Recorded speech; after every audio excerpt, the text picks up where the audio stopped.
Olá, boa noite. Sejam todos muito bem-vindos. Então, eu sou a Fabiana, uma das, a coordenadora e uma dos membros aí que está à frente do nosso Clube de Leitura e Metodologias Ativas, que daqui uns dias já está aí completando um ano. E hoje estamos com um convidado especial, o Matheus Pedroso, que vai falar para nós um pouco sobre a questão da neurociência aplicada às estratégias de métodos de ensino ativo, passivo.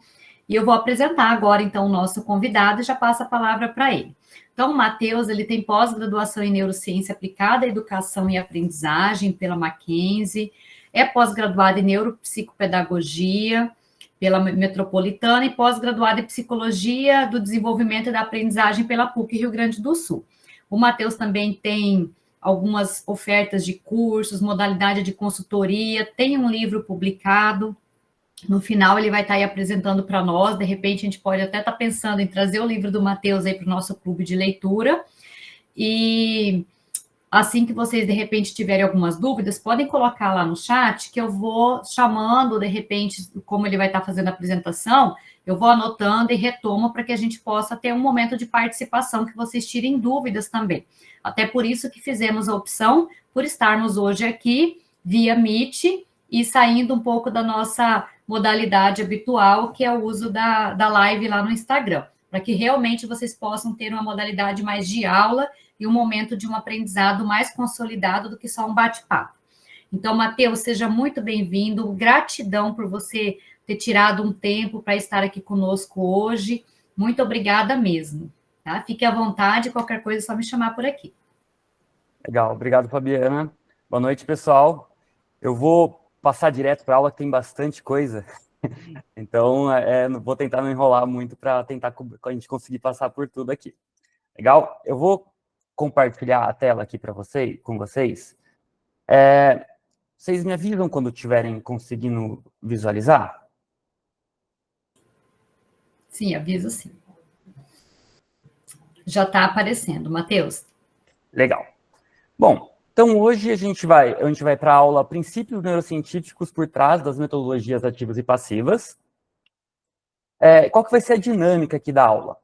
Primeiro, eu vou passar parte do conteúdo, tem um conteúdo maior, eu passo parte do conteúdo, aí eu dou um exemplo, dou exemplos ali da aplicação do conteúdo, eu abro para dúvidas, para cada parte do conteúdo, eu vou abrir aqui para dúvidas, para vocês esclarecerem algum tipo de dúvida que porventura possa aparecer, e a gente vai passar por uma reflexãozinha, onde a gente vai discutir aquela parte do conteúdo, para vocês entenderem, para ver se para vocês conseguirem fixar melhor. É uma das estratégias que ajuda você a conseguir fixar melhor ali a informação no seu cérebro, tá? Vocês vão entender melhor durante a aula. Bom, para isso, eu criei um formuláriozinho, eu tô com o link aqui também. Ele é um formulário anônimo, tá, pessoal? Não vai coletar e-mail de ninguém. Mais para a gente vocês acompanhando junto, e fica legal também para depois eu analisar ali as respostas de vocês, para ver se eu consegui passar exatamente o que eu queria com a palestra e evoluindo essa aula aqui, tá? E, além disso, eu mandei, tá aqui o QR Code, e também mandei ali no chat para vocês. Isso aqui é bastante legal, vocês fazerem as reflexões comigo, que vai ajudar bastante vocês a fixarem o conteúdo e relacionarem com o dia a dia de vocês. Legal?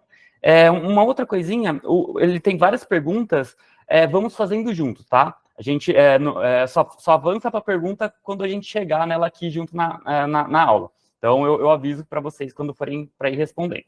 Perfeito? Deixa eu deixar o computador.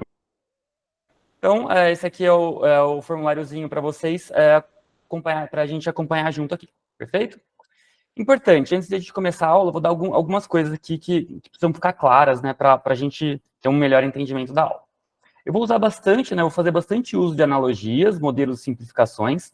Neurociência é uma coisa complexa.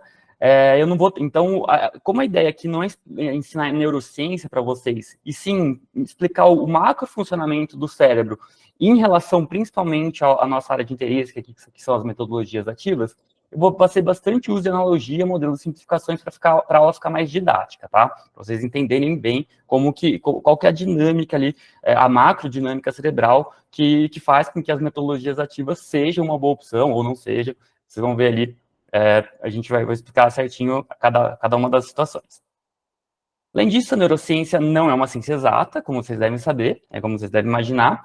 Então, não existem verdades absolutas. Por mais que existem coisas que vão funcionar na maior parte das situações, que vão ser as coisas que vão mais acontecer, tem incontáveis fatores que vão influenciar em cada uma das questões. Então, a neurociência a gente não pode assumir como uma ciência exata. Por isso, na aula, vocês vão observar que eu vou falar, aumentam as chances de... A maior chance de acontecer é isso. Eu nunca vou fechar, nunca vou cravar preto no branco, porque isso não existe aqui quando a gente está falando de pessoas, né? Além disso, eu vou focar nos porquês. Em vez de focar tanto na ferramenta, que vocês já devem conhecer bastante, eu vou focar mais nos porquês que ela funciona, quando que não é tão adequado, porque isso vai dar um pouquinho mais de bagagem para vocês conseguirem utilizá-la de uma melhor forma, conseguirem utilizar essa ferramenta de uma maneira mais produtiva ainda do que vocês já utilizam. Um exemplo bem legal que eu gosto de dar aqui, quando eu falo que eu vou focar nos porquês, tem uma máxima que o pessoal fala que, por exemplo, ensinar é uma das melhores formas de você aprender. Isso é verdade? Mais ou menos. Não é bem o ato de ensinar que faz você aprender mais. O que faz você realmente aprender é o ato de você preparar a aula. O cuidado que você toma para criar a aula de uma forma que os outros vão conseguir entender, o cuidado que você toma para criar os slides de uma forma que o pessoal vai entender e tudo mais. O processo que você tem ao criar a aula faz com que você crie conexões mais robustas e conexões novas ali no seu cérebro que vai deixar o seu aprendizado mais robusto. Não é o fato de dar a aula em si, é o fato de você preparar a aula, entende?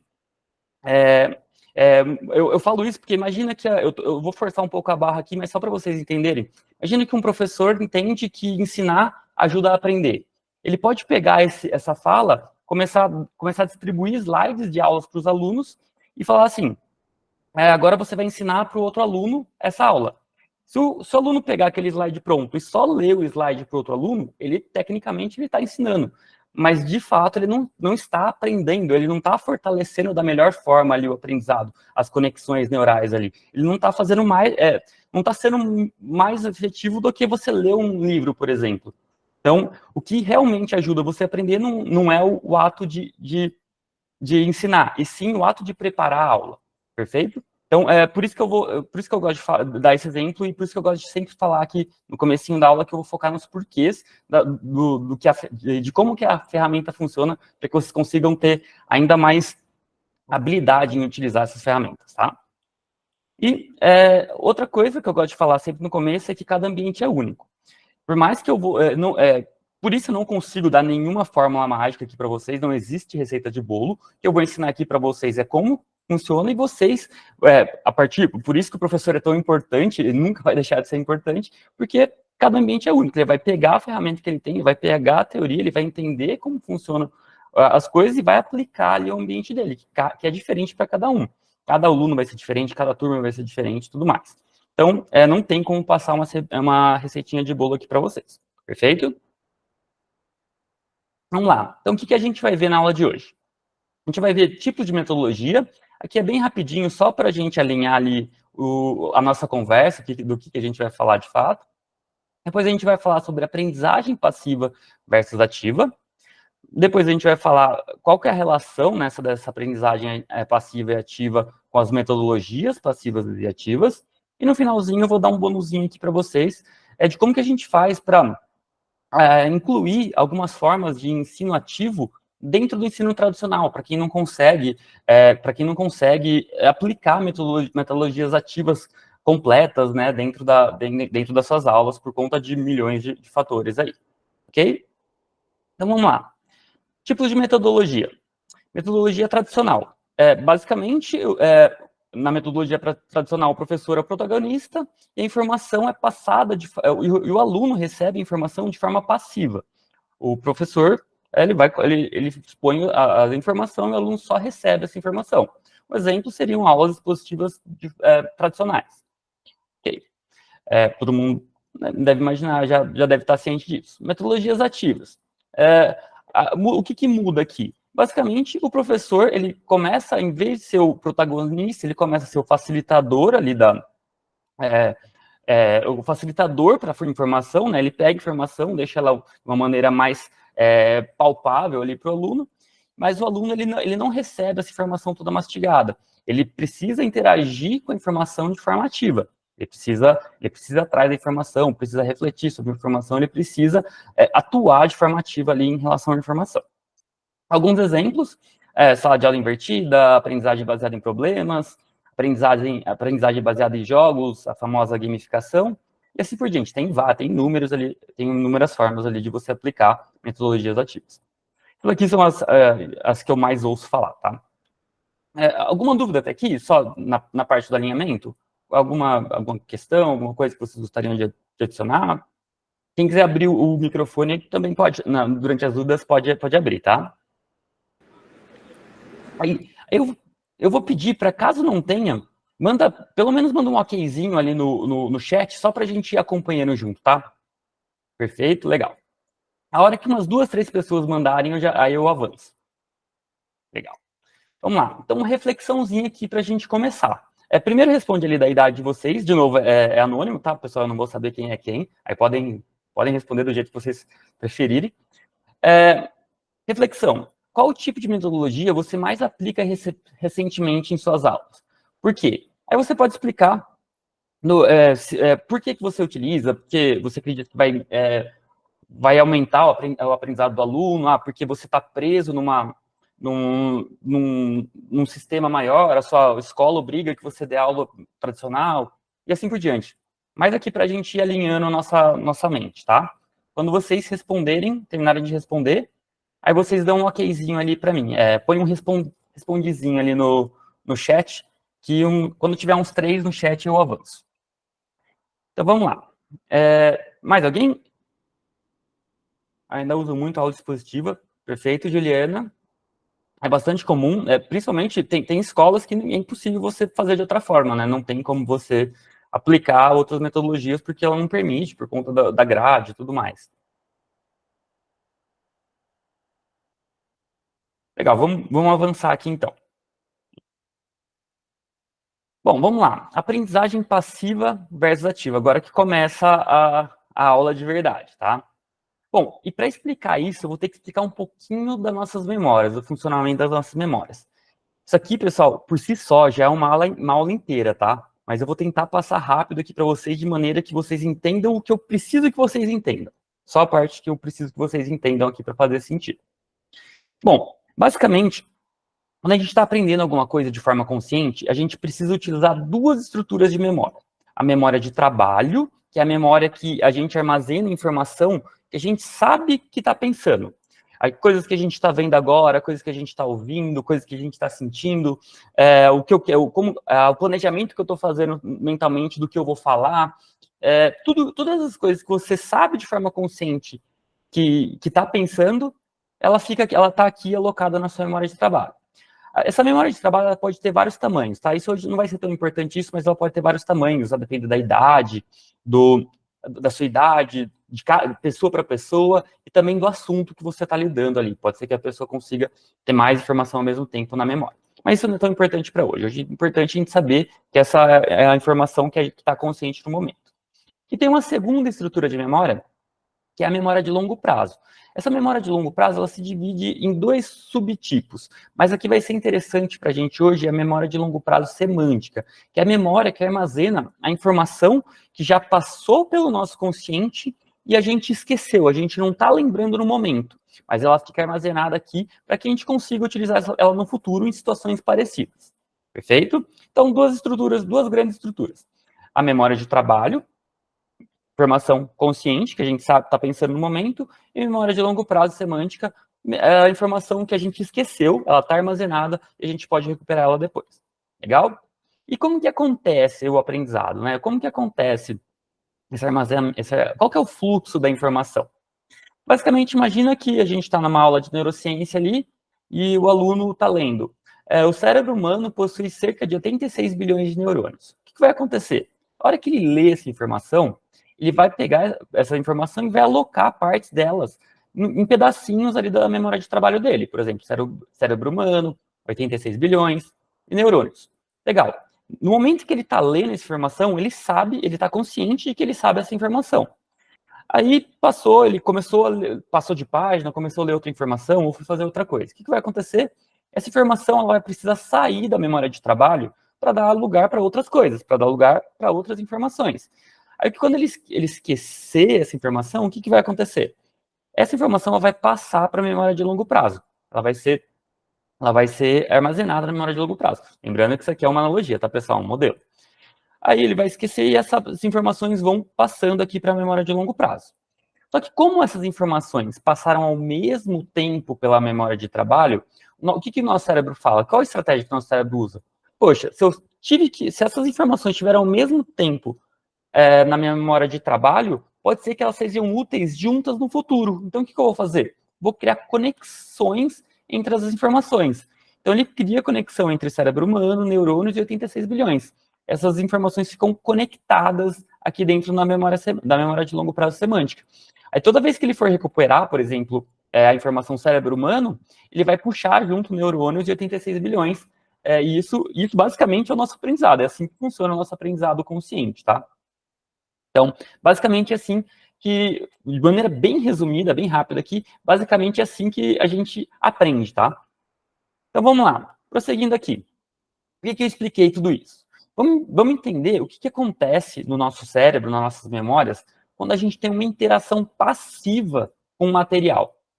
O que a gente está fazendo, a gente está olhando para o material, interagindo com o material, com a informação de forma passiva. Isso aqui é a memória de trabalho, aqui eu coloquei mais espacinhos, tá? De novo, vai variar a quantidade de espaço de pessoa para pessoa, idade e também, ó, dependendo do assunto. E aqui, imagina que a memória, esse estudante, ele já aprendeu essas coisas aqui. Por exemplo, função executiva é uma habilidade cognitiva, função executiva é uma habilidade cognitiva, controle inibitório é uma das funções executivas, flexibilidade cognitiva é uma função executiva, e a flexibilidade cognitiva é essencial para a resolução de problemas. Ele já sabe essas informações. Isso aqui não é importante não, tá, pessoal? Mas para dar o exemplo. Aí o que aconteceu? Ele foi estudar de forma passiva agora. Ele foi ler um caderno. Ele foi ler a apostila dele com essas informações. Ele foi revisar esse material. O que vai acontecer? Ele vai ler aqui. A flexibilidade cognitiva é uma função executiva. O que vai acontecer? Essa informação vai começar a popular a memória de trabalho dele. Flexibilidade cognitiva, função executiva. Perfeito. Aí ele continuou lendo ou passou para outra coisa. O que vai acontecer?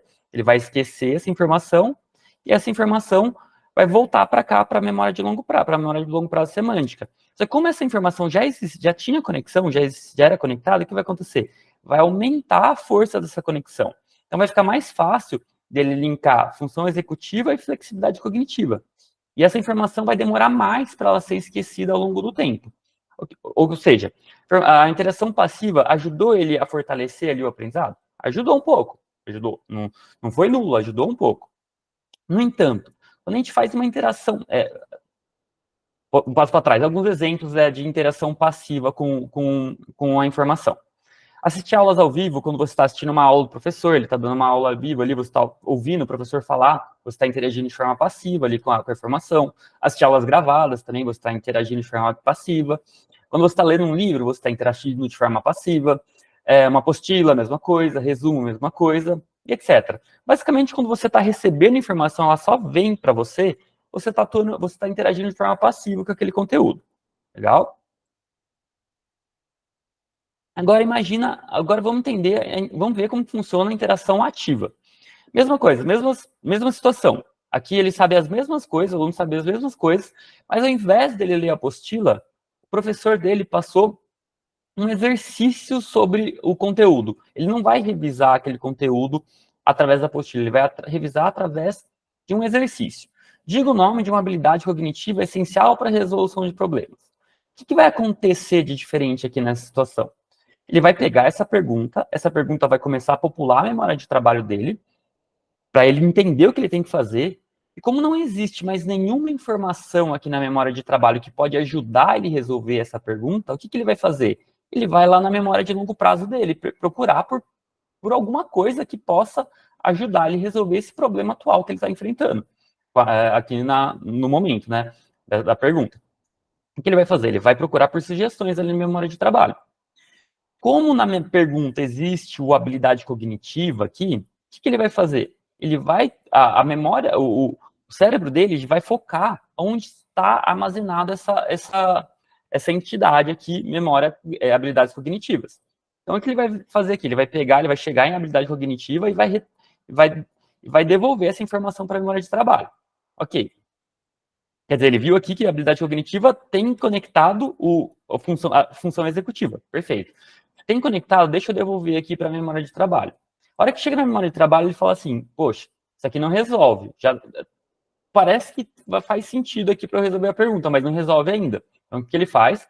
Ele volta a procurar mais sugestões ali na memória de trabalho, aí ele chega, por exemplo, em controle inibitório. O que vai acontecer? Ele devolve o controle inibitório. Controle inibitório ajuda? Ele pensa de forma consciente.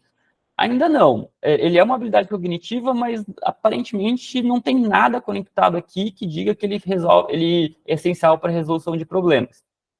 Então, ele volta aqui para a memória de longo prazo, para a memória de longo prazo semântica, e devolve flexibilidade cognitiva. Aí fala assim, isso aqui resolve?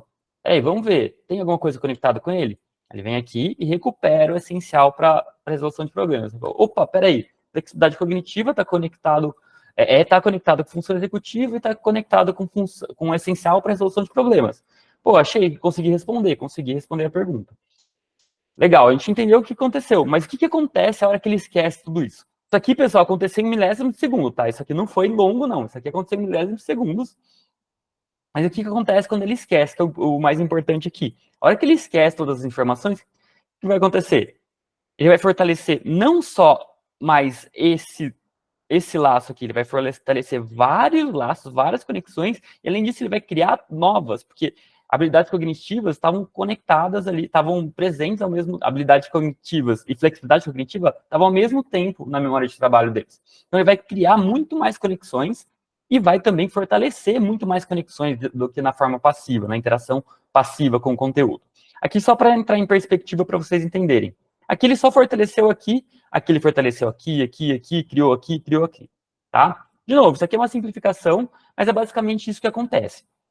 Toda vez que você interage de forma ativa com o conhecimento, com a informação, você cria muito mais conexões mentais na sua mente e você fortalece muito mais conexões também, tá?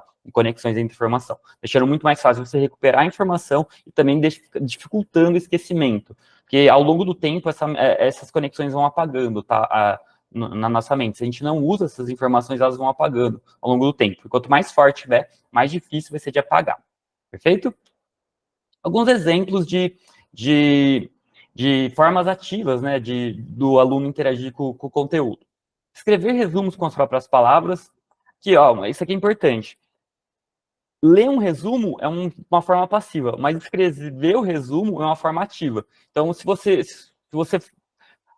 quando você indica para o seu aluno escrever um resumo, é pelo ato de escrever, não pelo ato dele ler depois. Ele não precisa nem ler depois. O que ele precisa fazer é escrever. Isso aqui sim vai atuar de forma ativa na mente dele, pro aprendizado dele, tá? Resolver exercícios vai atuar de forma ativa. Criar analogias, quando você pede para o aluno criar uma analogia com o que ele aprendeu, isso vai ajudar também. Isso aqui é muito forte, tá, pessoal? Vai ser muito forte porque ele vai criar conexões com coisas que ele já conhece, uma coisa nova com coisas que ele já conhece. Então, ele vai emprestar a estrutura de conexões que ele já conhece para o conhecimento novo. Isso pode ajudar bastante, além dele criar novas conexões para criar essa analogia. Refletir sobre o conteúdo, quando você pede para ele refletir sobre o que você foi ensinado, principalmente em relação ao dia a dia dele, a como que ele pode usar esse conteúdo na prática. Isso vai ajudar bastante ele a fortalecer as conexões, é uma forma ativa bem forte. Criar aula sobre o conteúdo, de novo, aqui não é dar aula, é criar a aula, escrever a aula. Aplicar a teoria na prática, você pegar, dar a teoria e falar assim, agora aplica no dia a dia. Isso também é uma forma ativa ali, dele interagir com a informação e etc. Legal? Então vamos aqui para uma reflexãozinha aqui rápida. Nada que você aprendeu agora sobre as formas de interação do aluno com a informação. Qual relação você consegue criar com as metodologias ativas? Eu falei agora sobre como que o cérebro interage com a informação de forma passiva e ativa. que vocês conseguem criar de relação? Vocês conseguem ver alguma relação entre isso que eu falei agora e as metodologias ativas? Quem responde lá no formulário, e quem quiser aí responder aqui no chat também para a gente interagir, pode responder, tá? Vamos lá. Então, dado que você aprendeu agora sobre as formas, qual relação você consegue criar com as metodologias ativas? Tá, já vou responder essa pergunta aqui da minha perspectiva, tá? Basicamente, as metodologias ativas tendem a criar um ambiente mais propício para que os alunos interajam de forma ativa com a informação. Basicamente isso, tá? A gente está criando um ambiente onde tem maior chance dos alunos interagirem de forma ativa com a informação. Quer dizer que ele vai sempre interagir de forma ativa com a informação, mesmo com as metodologias ativas? Não. A gente está criando um ambiente muito mais propício para que isso aconteça. Legal? Importante. Basicamente, quando o aluno interage de forma passiva com a informação, o que vai acontecer? Ele tem a tendência, de novo, não é uma ciência exata, mas ele tem a tendência de aprender menos. Geralmente ele vai aprender menos e ele vai reter menos. Lembra que ele vai criar menos conexões, ele vai criar menos conexões entre informações, por isso ele vai aprender menos, e ele vai fortalecer menos, e as conexões vão ficar mais fracas, elas vão ficar bem fraquinhas, por isso ele vai conseguir reter menos informação. Então, a tendência de quando ele interage de forma passiva é essa, aprender menos e reter menos.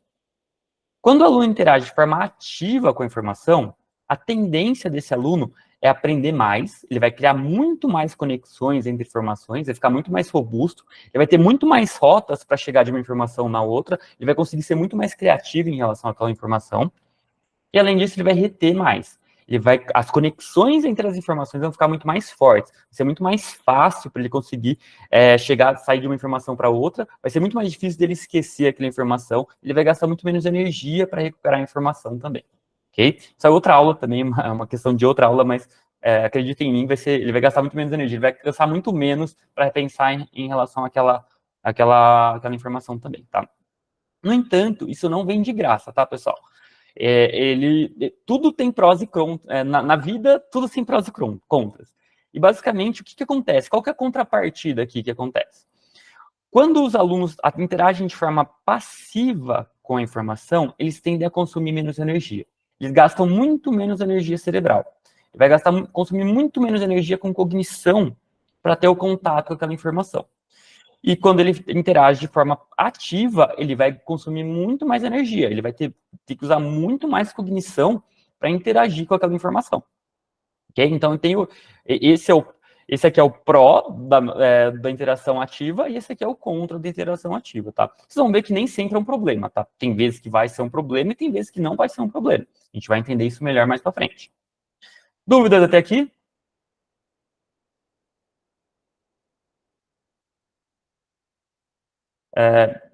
Quem não tiver dúvida, responde, ou abre o microfone e fala que não.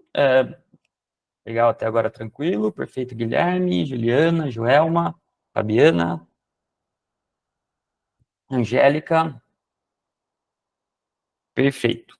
Então vamos prosseguir aqui. Reflexão. O que você acredita que pode acontecer se você implementar uma metodologia ativa em uma turma sem motivação de aprender o conteúdo da aula? Tentem responder aí para a gente. O que vocês acham que pode acontecer? Dado que a gente falou aqui, tá?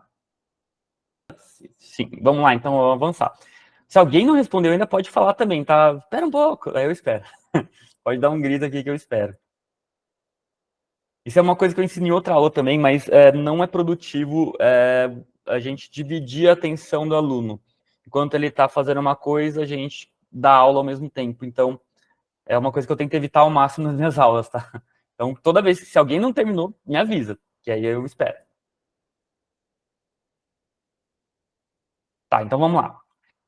Vamos lá, metodologias ativas versus passivas.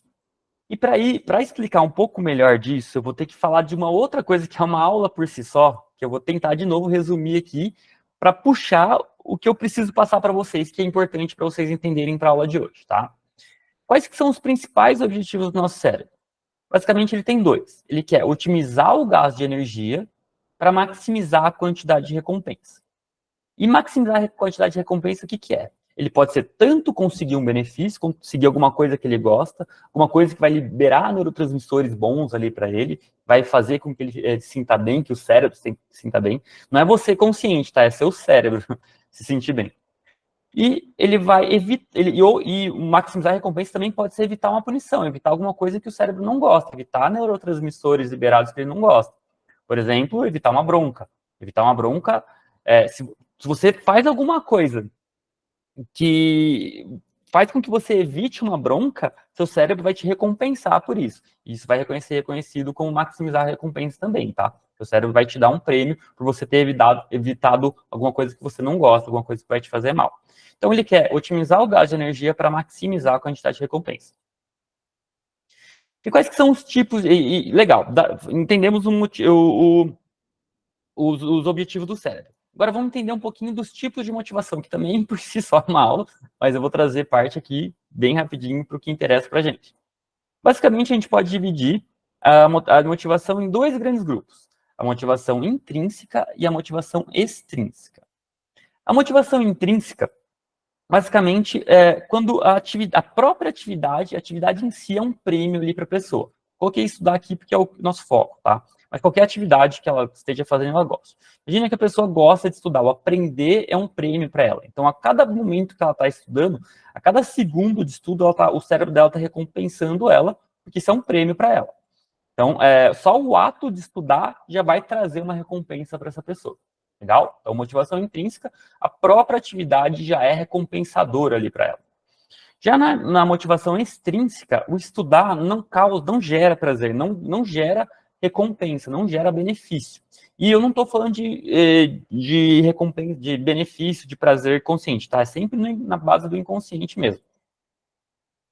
O estudar, geralmente, na motivação extrínseca, o estudar, ele vai ser o meio para você conseguir um prêmio externo, que pode ser qualquer outra coisa, que se eu receber esse prêmio externo, sim, vai gerar recompensa, vai liberar a recompensa no cérebro. Perfeito? Então, estudar, ele vai ser só o caminho para você conseguir um prêmio externo, que ele sim vai liberar a recompensa no cérebro. Perfeito? Então, vamos aprofundar um pouquinho na motivação intrínseca. O prêmio, a motivação intrínseca, o que a gente pode dizer? Ela está mais linkado, a motivação intrínseca está mais linkada com o verbo eu quero fazer isso. A pessoa, ela tem vontade de fazer aquilo, ela quer estudar. O que isso vai gerar? O que geralmente, em quais situações isso é verdade? Tá? O que acontece? Geralmente ela começou a estudar por conta própria, ela foi atrás, por exemplo, está todo mundo aqui por conta própria. Ninguém veio aqui porque é obrigado. Todo mundo que está nessa aula, provavelmente está intrinsecamente motivado. Tem o prazer em aprender. O próprio ato de aprender já é um prazer. Então, você está aqui por conta própria. O verbo que você está usando aqui é eu quero. Seu inconsciente está usando é eu quero.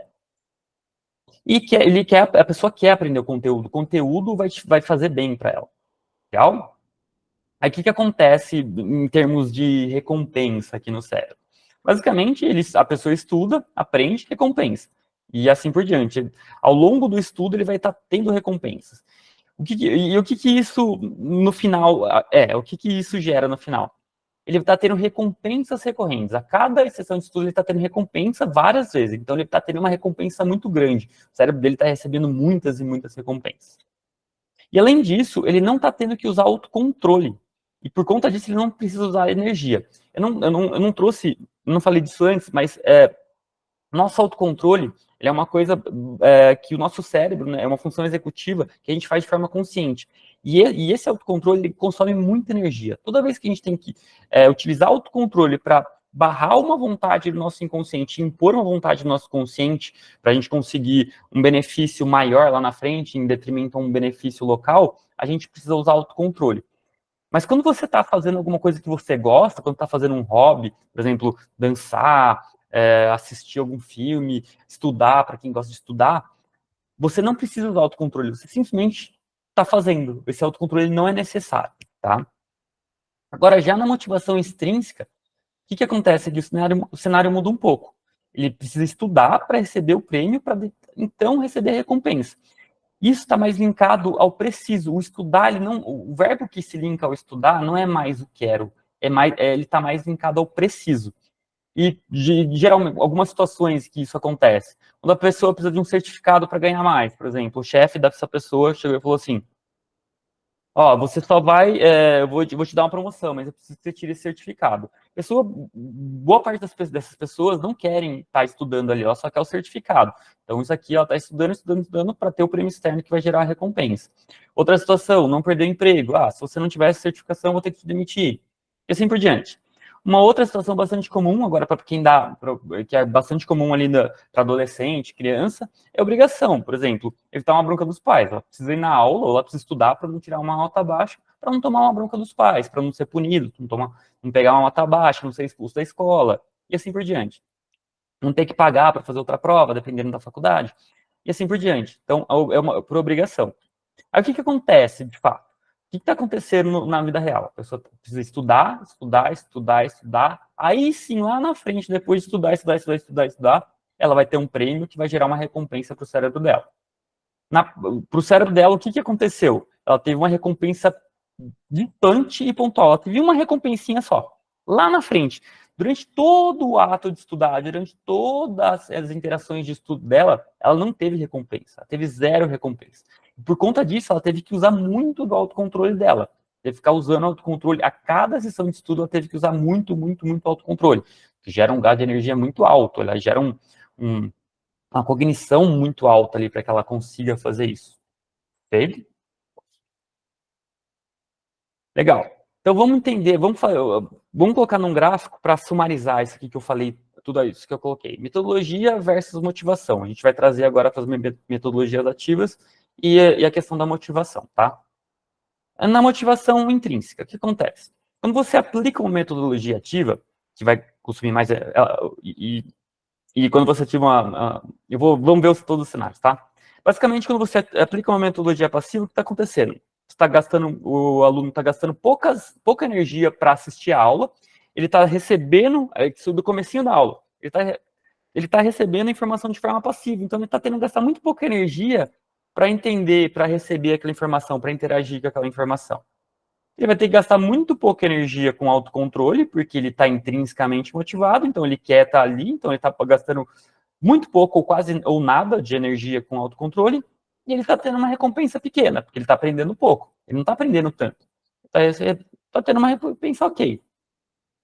Agora, quando você está intrinsecamente motivado, você vai, na metodologia ativa, você vai gastar mais energia com a aula, porque você vai ter que interagir de uma forma mais ativa, você vai consumir mais cognição, então você vai gastar mais energia. Você vai gastar quase nada de novo com autocontrole, no entanto, você vai receber uma recompensa muito maior.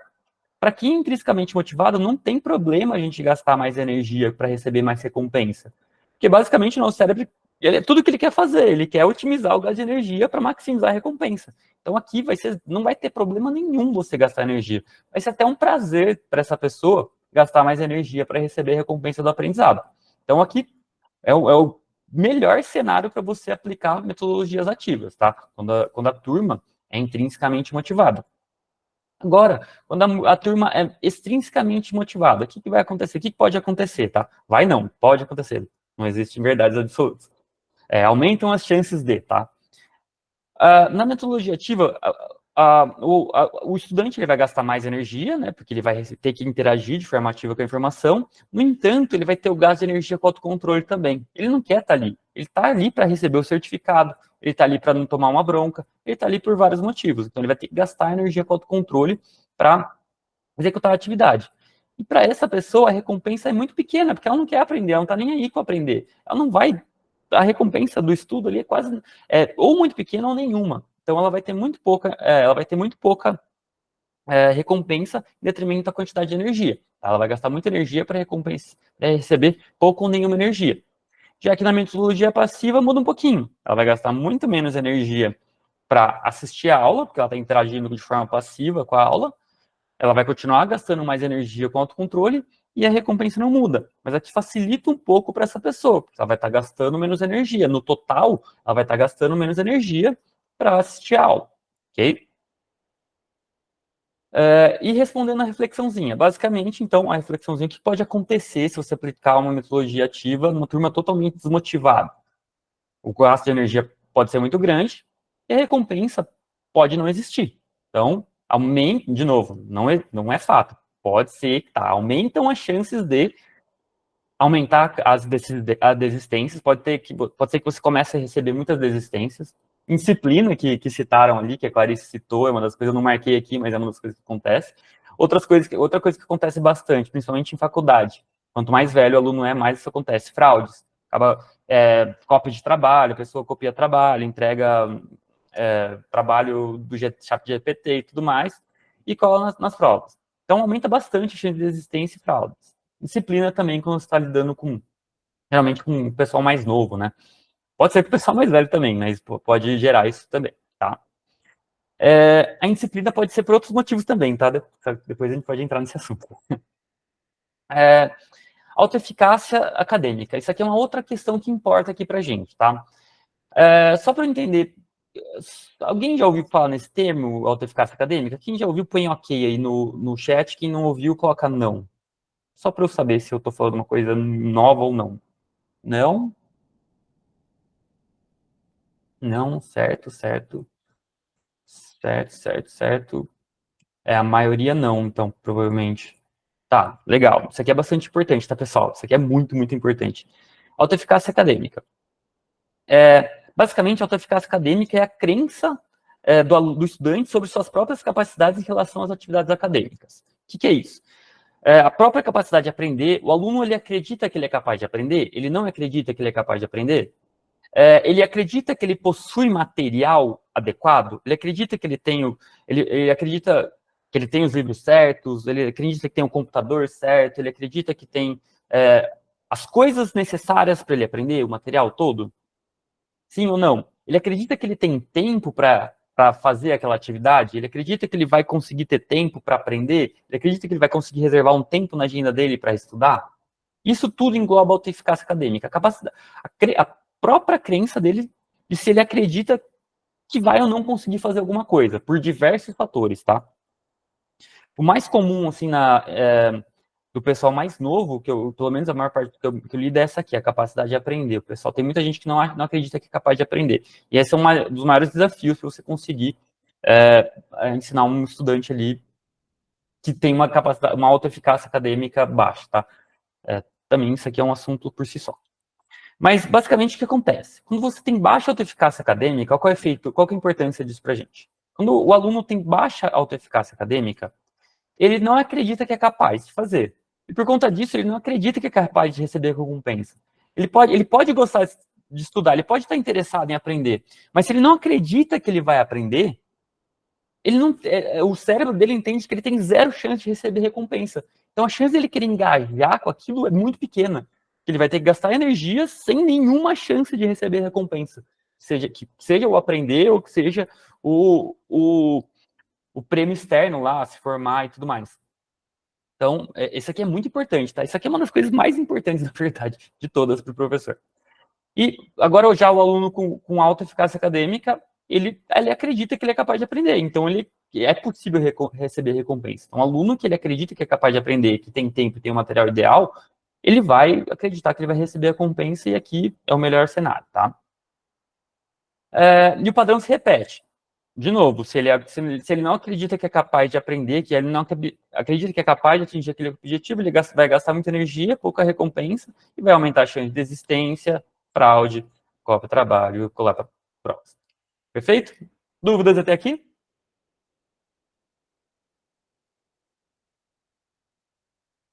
Não? Perfeito? Pessoal, legal. Alguém levantou a mão? O Gilson levantou a mão. Gilson? Eu também, a Juliana. Legal. Juliana também. Eu não sei se o Gilson... Ele já estava com a mão levantada. Não sei se ele bateu sem querer. Ele abaixou. Então, vamos lá, Juliana. Desculpa aí, professor. Sem problemas. Então, eu fiquei na dúvida. Eu sou professora docente do ensino superior e eu tenho proposto, né, por exemplo, da última vez eu propus, então, fazermos um TBL. Então, na hora da proposta, a estudante disse: professora, você não vai dar aula antes? Eu não consigo aprender dessa forma. Como é que eu vou chegar para uma avaliação e sendo que você não deu o conteúdo antes? E aí, então, eu pensei, então, nessa questão, né, desse conceito de autoeficácia, ela não acreditar, né, que ela pode aprender, realmente impacta em não aceitar a proposta, né? Exato, e isso é muito forte. E assim, isso pode, principalmente com os mais velhos, pode extrapolar de várias formas. Pode extrapolar com ficar com raiva. Pode ser de várias formas, porque a pessoa não gosta de não achar que... Tem pessoas que não gostam de achar que não são capazes de fazer alguma coisa. Quando ela se depara com uma autoeficácia baixa, e você propõe uma coisa que não pode mudar, pode ser que ela fique brava, pode ser que ela fique triste, dependendo ali de como foi a vivências anteriores da pessoa, pode ficar com medo, pode ficar triste, pode ficar com raiva. Em geral, vai despertar um sentimento negativo. Basicamente, se ela achar que ela pode te vencer, ela vai ficar com raiva. Se ela não achar, ela vai ficar com medo ou triste.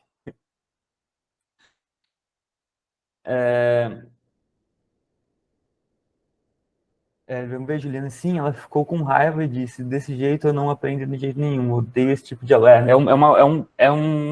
Uma resposta muito, muito comum, tá? Muito, muito comum. Isso provavelmente é a autoeficácia dela.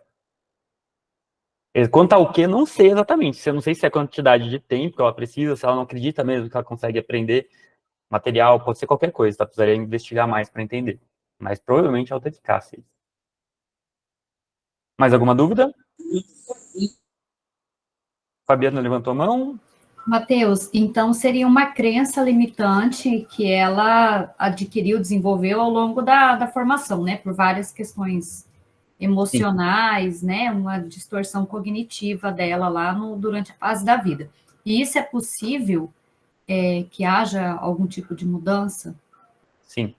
Eu digo Realmente, assim, porque daí vem, né? Chega o professor, propõe uma atividade diferente, essa pessoa está num momento de recusa por outros fatores, porque agora você explicando, né, essa autoeficácia está baixa, e como que a gente vai conseguir reverter isso, que faz parte já de uma história de vida, está lá no ensino superior, não vai aderir à proposta, parece tão complexo.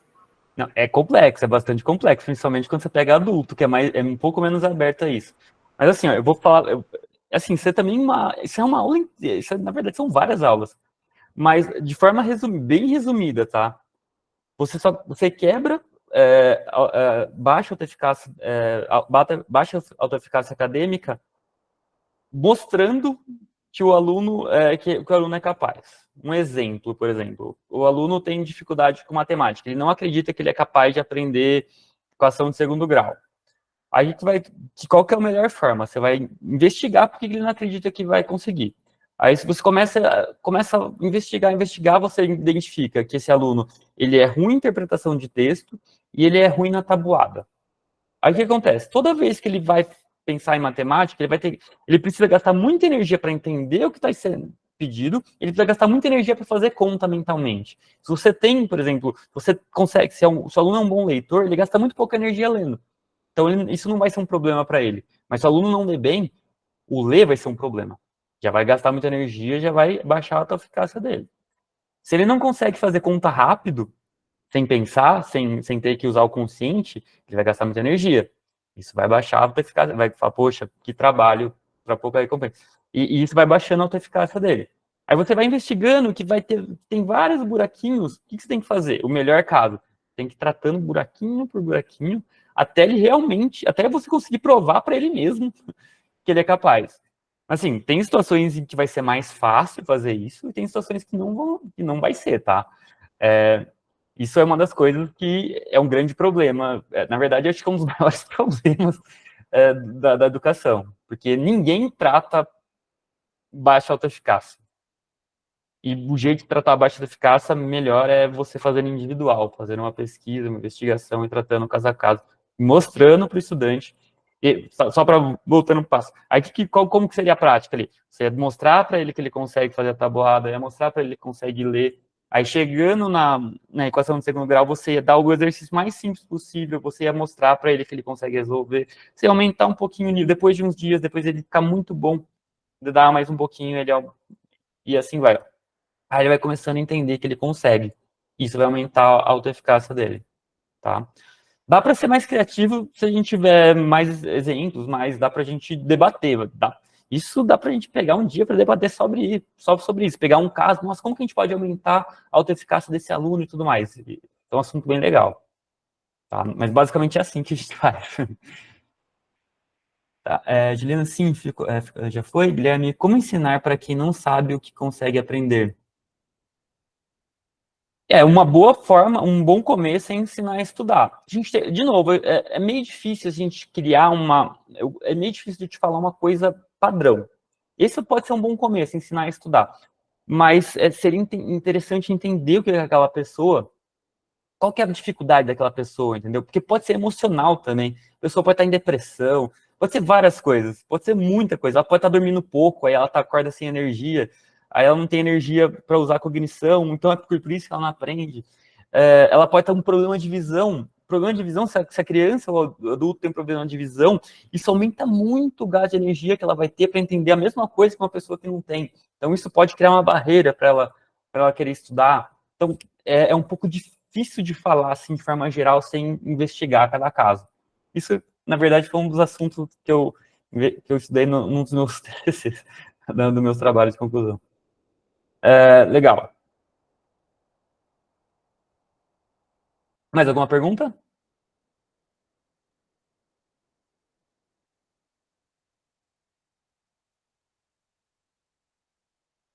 Então, vamos prosseguir.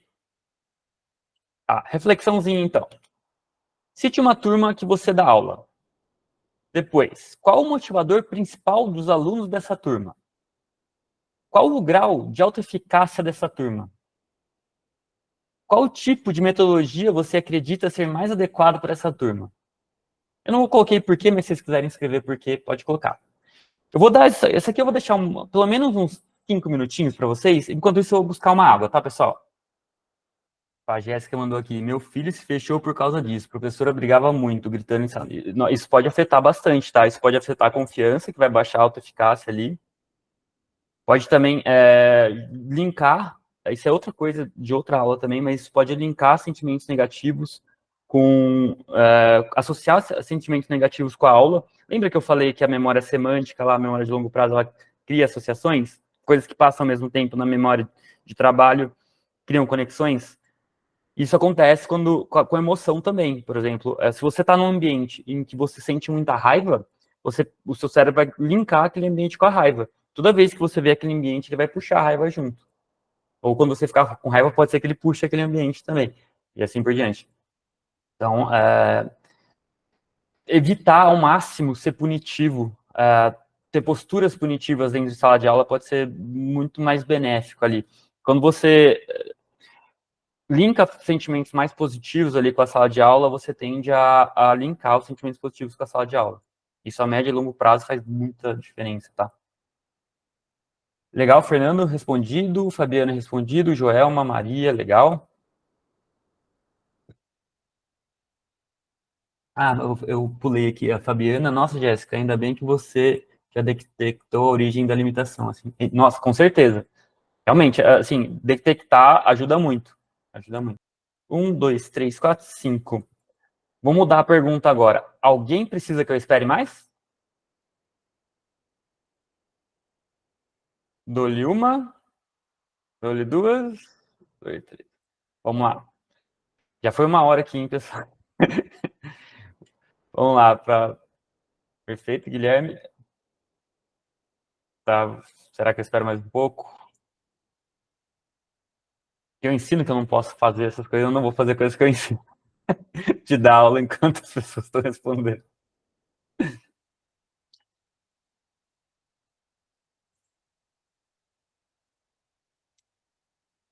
Tá, vamos lá.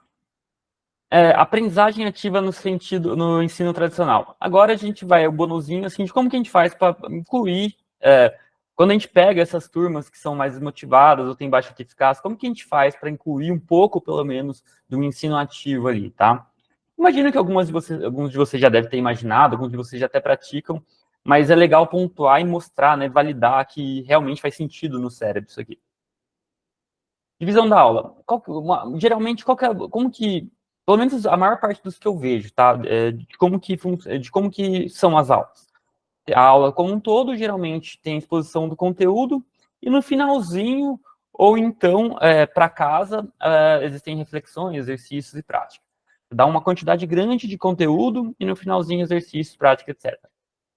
Qual que seria uma melhor forma, pensando nessa questão de inserir uma forma ativa de interação com o conteúdo ali no meio de uma aula tradicional que você não consegue mudar, que você não consegue implantar uma metodologia ativa, ou porque a estrutura da escola não deixa, ou porque os alunos não estão prontos para receber uma metodologia ativa por inteira, tá? Você passa a parte do conteúdo, pequenininha, pega aquela parte que se fecha em si só, reflexão, exercício e prática. Alguns segundinhos, alguns minutinhos. De novo, próxima parte do conteúdo, reflexão, exercício prático. Parte de conteúdo, reflexão, exercício prático. O que está acontecendo aqui? Ó?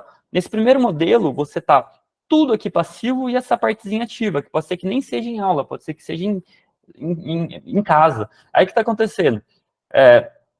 Você está passando a grande maior parte do conteúdo, você está diminuindo a quantidade de absorção do conteúdo por conta dele ter sido passado totalmente passivo, e você está guardando a maior parte de cognição para a parte final, ou para casa, que é onde o aluno vai ter que competir com outras coisas ali para usar a maior parte cognitiva, tá?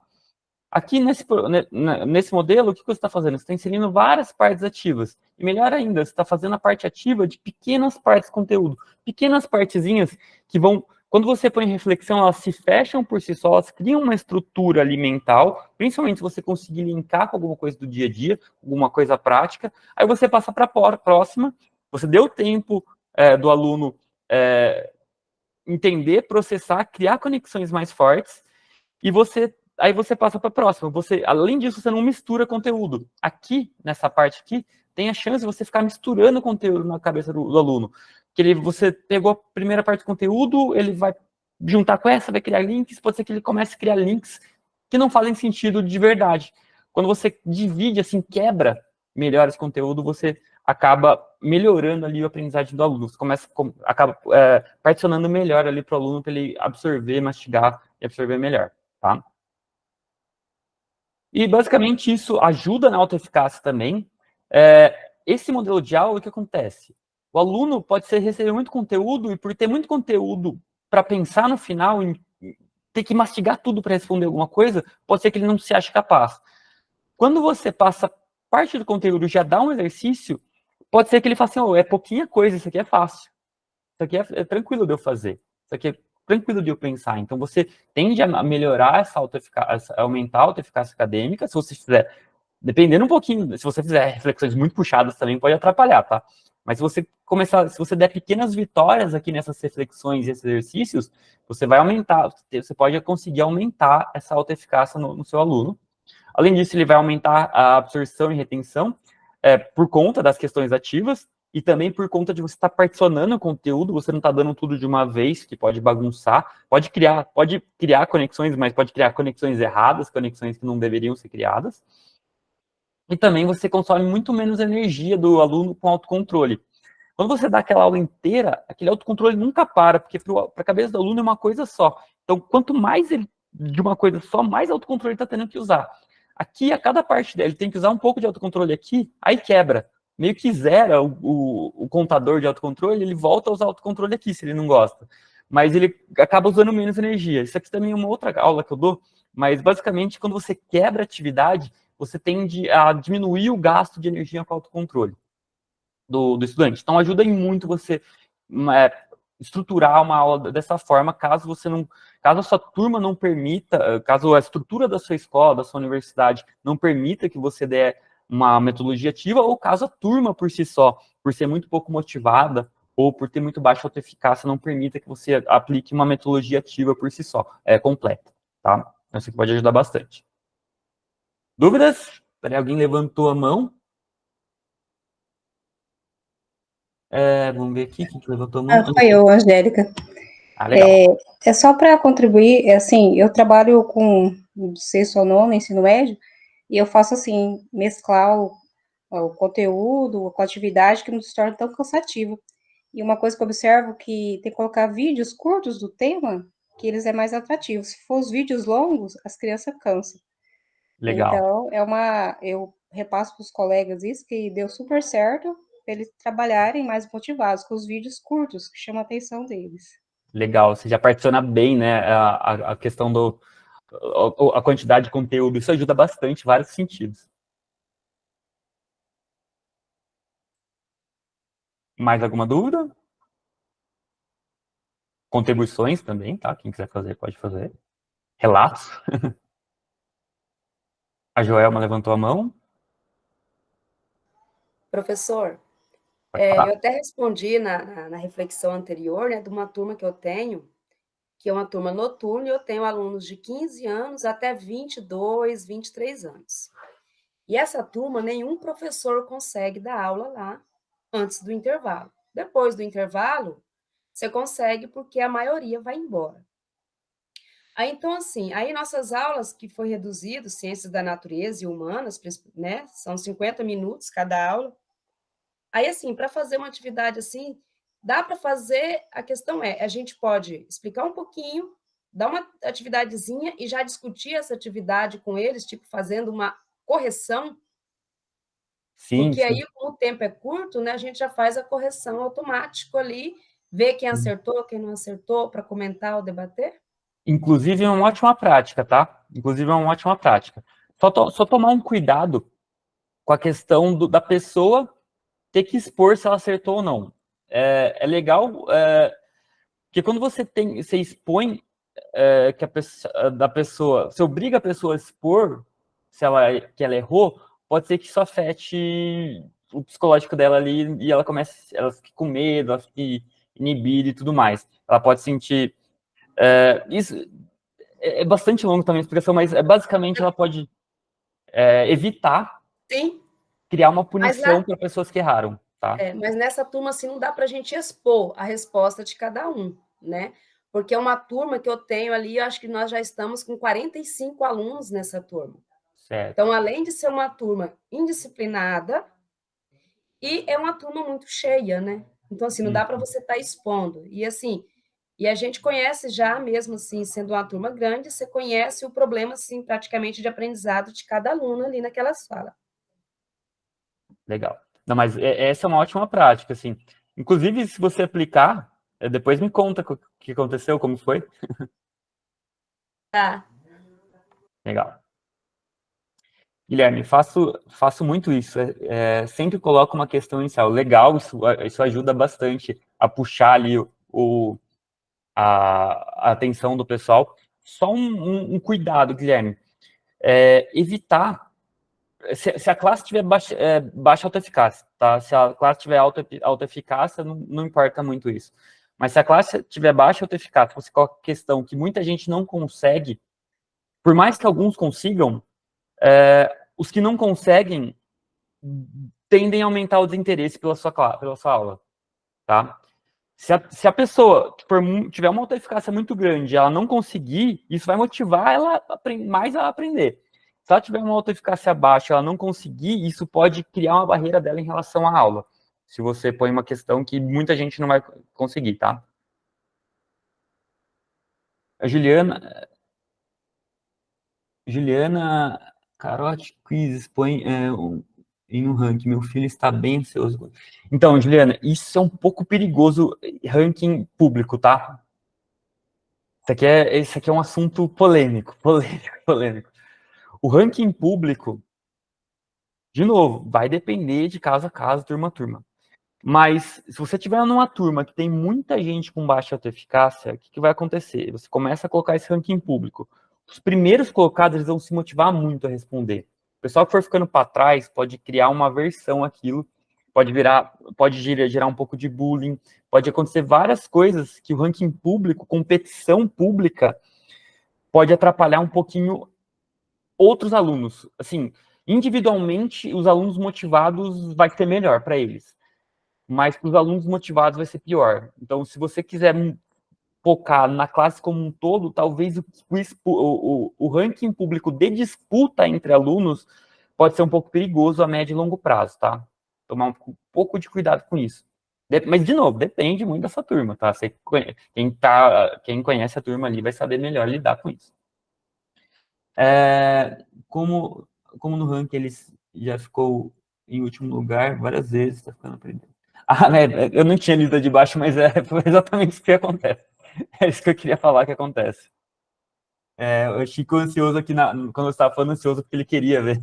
Mas, na verdade, foi isso que aconteceu que eu expliquei.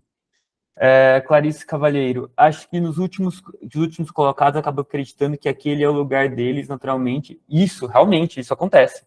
Isso acontece. Isso é muito verdade. Acontece muito.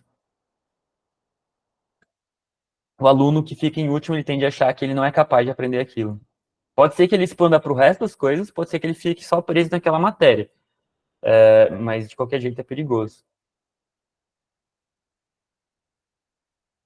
Mais alguma dúvida? Colocação?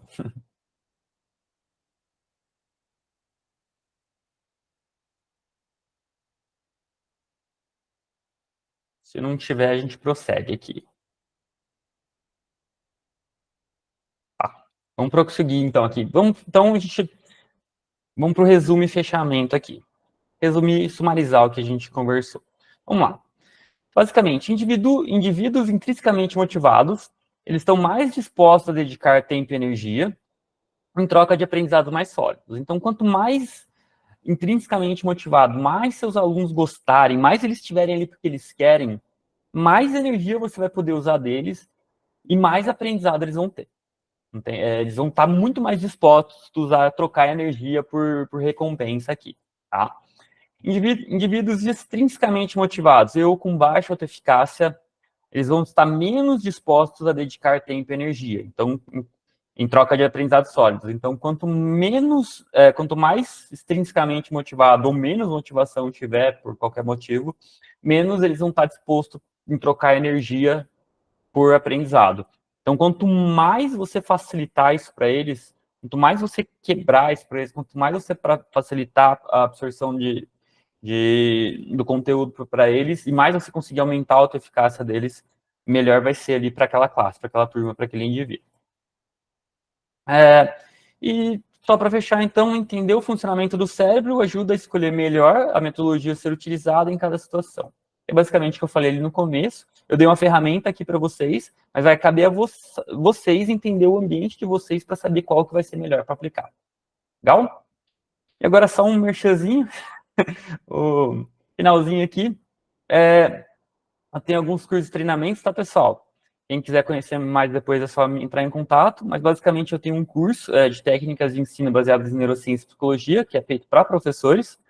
Ele é um curso assim que ele funciona mais para professores que têm alunos a partir de uns 12 anos.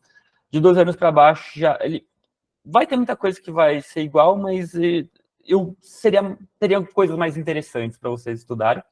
Mas a partir de 12 anos, adolescente, adulto, ele já é bem voltado para isso, tá? Ele já vai ajudar bastante. Tem também um curso voltado para estudante, que é como estudar e aprender, neurociência, psicologia aplicada aos estudos, que daí é da perspectiva do estudante, que onde eu ensino ele a estudar, né? Aí eu pego vários níveis do estudante. Tem um estudante que não consegue criar uma rotina, eu ensino como facilitar a aquisição dessa rotina de estudo.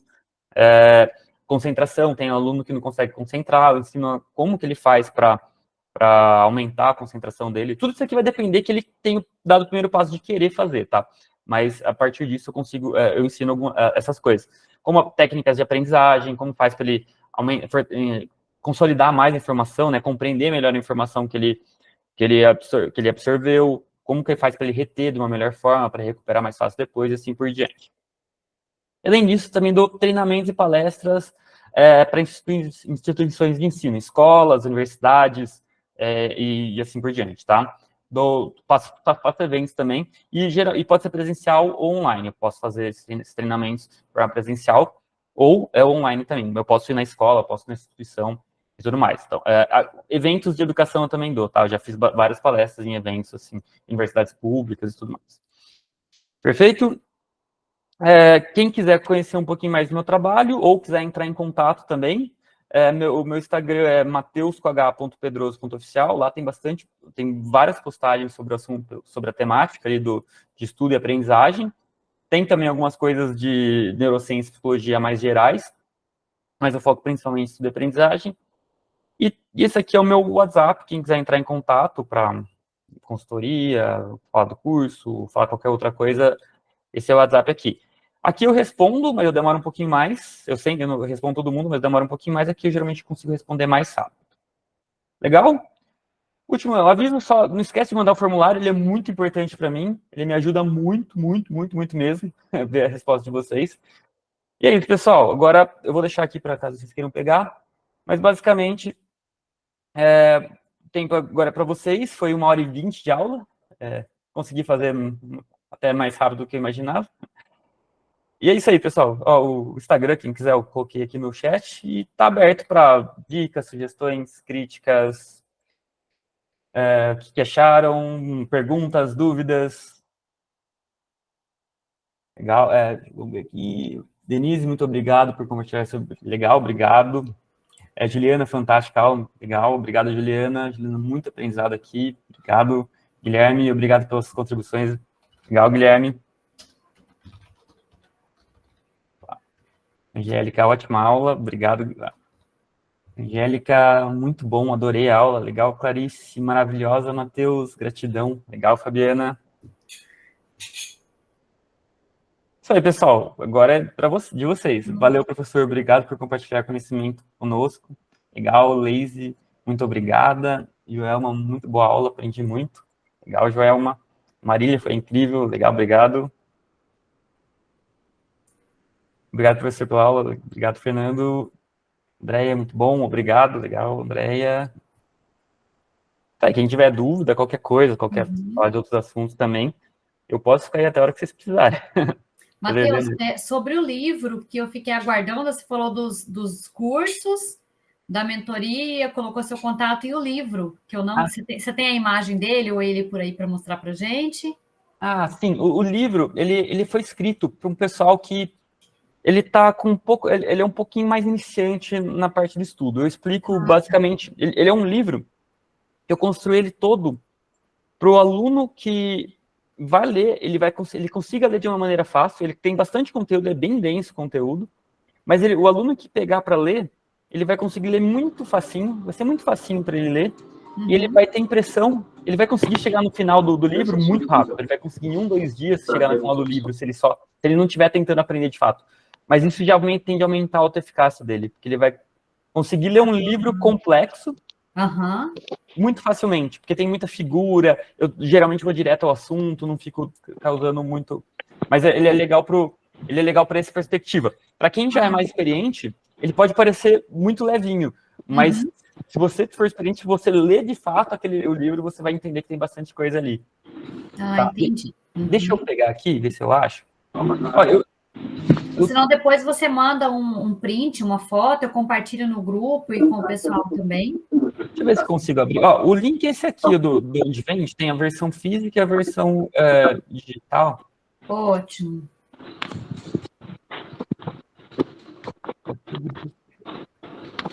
Eu vou aproveitar também para o pessoal que está aqui, porque eu divulguei em vários outros grupos, então, de repente, nem todos que estão aqui na aula conosco hoje estão lá no grupo do WhatsApp, vinculados ao clube de leitura. Então, eu vou compartilhar também aqui o link de convite, caso alguém que esteja aqui conosco queira participar também ali do clube de leitura, tá bom? Então, vou, para a gente finalizando, estamos chegando aí 1h30. Muito obrigada a todos que estiveram aqui conosco. Tem uma colega que é muito participativa no clube de leitura desde o início, a Sally, ela acabou tendo uma indisposição física, não estava passando bem, pediu desculpas, mas agradeceu e queria saber se está gravado, que ela vai assistir depois, tá? E, Matheus, gratidão mais uma vez, desde o início você foi muito prestativo, estava super ocupado no primeiro contato que eu fiz, você falou, daqui uns dias eu apareço. Aí passou uns 10 dias, Matheus foi lá, entrou em contato, então a gente tem trocado algumas ideias, né, durante esses dias. E eu agradeço. Acho que a Sueli está com o áudio aberto, Sueli. Está dando uma microfonia aqui. Então, aí eu agradeço muito, tá, Matheus, obrigada, Sueli, pela tua disponibilidade, mesmo diante da correria, você foi muito atencioso conosco aqui do Clube de Leitura, também permanecemos à disposição para o que você precisar, uma hora trocar ideias, quiser fazer divulgação, qualquer novidade pode estar enviando também no privado, que eu coloco lá no grupo e a gente faz uma divulgação, tá bom? Legal, Fabiana, obrigado pelo convite, gostei bastante de estar aqui. Obrigado, pessoal, pela aula, vocês foram 10. Ótimas perguntas, ótimas colocações ali. É isso aí. Então, tá bom. Matheus, obrigada a todos. Vou encerrar aqui a gravação. Tenha uma boa noite e até o nosso próximo encontro. Obrigada, valeu, pessoal.